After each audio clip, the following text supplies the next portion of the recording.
यहाँ हज़ारों प्रकार के अनियमितता है। ये तो ऐसा है कि आप लोगों को वहाँ जाकर इस तथ्यों को देखेंगे तब आपको पता चलेगा कि कितनी है, क्योंकि अपन उतना बताएंगे तो आप लोग का 1 घंटा ख़राब हो जाएगा। तो मुख्य रूप से मैं कुछ 2-3 बिंदुओं में आपको बताना चाहता हूँ।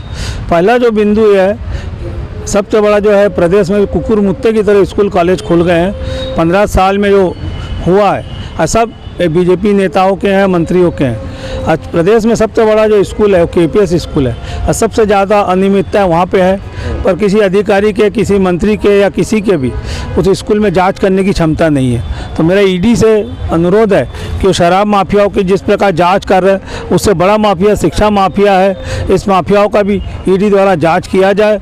जितनी शिक्षण बड़ी बड़ी संस्थाएँ वो जो काले धन को सफ़ेद धन बनाते हैं उस पर कार्रवाई हो और सबकी नज़र में आए, क्योंकि ईडी नहीं, आपने अभी कहा है जो सरकार सक्षम नहीं है इसकी जांच के लिए या इस पर कोई कड़े कदम नहीं उठा रहे हैं, तो किस बिंदुओं पर आप निशाना साध रहे हैं और सरकार को? जैसे सबसे पहली फीस की बात आ जाती है।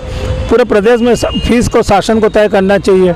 दूसरी बात जो है, इसमें फीस के साथ साथ और भी कई चीज़ें जैसे कपड़ा लत्ता ये सब बेच रहे, ये शिक्षा में ध्यान नहीं दे रहे। इनका मेन वह है 30 से 40% कमीशन होता है और उसको ये बेचते हैं। जूता, मोजा, टाई, बेल्ट, इतना सामान बेचते हैं जिस प्रकार एक जनरल स्टोर में बिकता है। इनका मेन उद्देश्य वही है और उसी में लगे हुए हैं। जैसे मेरा उदाहरण है, ये देखिए आप केपीएस के जो है बटन है, ये बटन कहीं नहीं मिलेगा तो मजबूरी में शर्ट आपको इनसे लेना है।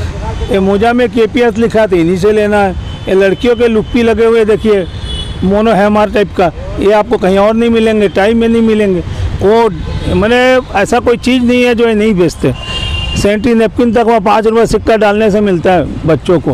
तो इस टाइप की कई सारी बातें हैं। ये जो जिस प्रकार से आप बता रहे हैं कि गोरख धंधे हो रहे स्कूलों के बीच में, तो इसके लिए आपने सरकार के किन महकमों तक के अभी पहुँचे? मैंने आवेदन दिया हूँ, बस किसी का जवाब नहीं आया। और अभी मैं किसको दिया आपने? शिक्षा विभाग में दिया हूँ, कलेक्टर के यहाँ दिया हूँ। अब मैं जो मुख्य रूप से, अब मेरा जो उद्देश्य है कि मैं शिक्षा सचिव से मिलूँगा और उसके बाद मुख्यमंत्री जी को कोई पत्र लिखे हैं? नहीं, मुख्यमंत्री जी को नहीं, अभी मुख्यमंत्री जी को नहीं लिखा। उनको मिल के ज्ञापन देना है इसी प्रेस कॉन्फ्रेंस के बाद कि आप शिक्षा माफियाओं पे कार्रवाई करें। और हम आशा करते हैं कि भूपेश जी शिक्षा माफियाओं पे कार्रवाई करेंगे, क्योंकि उन्होंने जो प्राइवेट स्कूल खोले हैं दयानंद, वो बहुत अच्छा है, हम उनका धन्यवाद देते हैं। तथा ये जो बड़े शिक्षा माफियाओं पर ऐसा कार्रवाई हो जिसके कारण जो मध्यम परिवार के माता पिता है उनको एक राहत मिलेगी। एक सवाल आपसे करना चाहूँगा जी। वो सवाल ये है कि इतनी बड़ी बड़ी इन लोगों ने स्ट्रक्चर खड़ा किया है जी, बड़ी बिल्डिंग है, बड़ी सुविधाएं, तो जैसे फीस की बात होती है तो एक सरकारी स्कूल में जो भी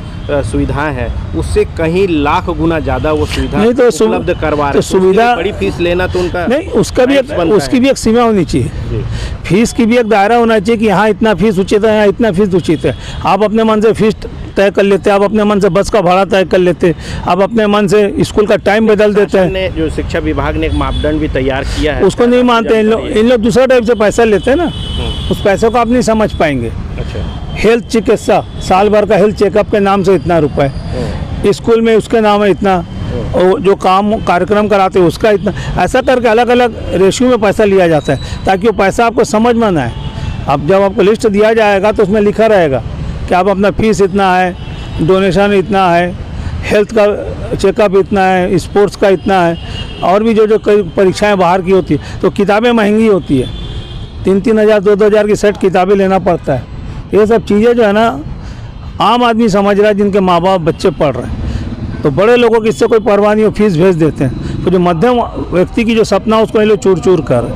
गोजूपाल जी, एक चीज़ बताइए कि जिस प्रकार से शासकीय जो विद्यालय है जी, वो कई विद्यालय जो है प्राइमरी सेक्शन जो है बंद के कगार पे हैं, कई स्कूलों में बंद भी हो चुका है प्राइमरी सेक्शन। तो इसमें सरकार की कितनी कमजोरी मानते हैं आप? सरकार की क्या है, प्राइवेट स्कूलों का एक बहुत बड़ा चाल है। वो ये सब छोटे स्कूल बंद होंगे, उससे उनको फ़ायदा होगा, ये उनकी चाल है। और स्कूलों को बंद करने में उनके बहुत श्रेय रहता है। और शुरू में लुभावने सपने देते हैं, बाद में ये उसका वो करते हैं। तो ये चीज़ों को हर आदमी नहीं समझता। ठीक परिचय। मैं डॉक्टर गोजूपाल, राष्ट्रीय उपाध्यक्ष, रिपब्लिकन पार्टी ऑफ इंडिया।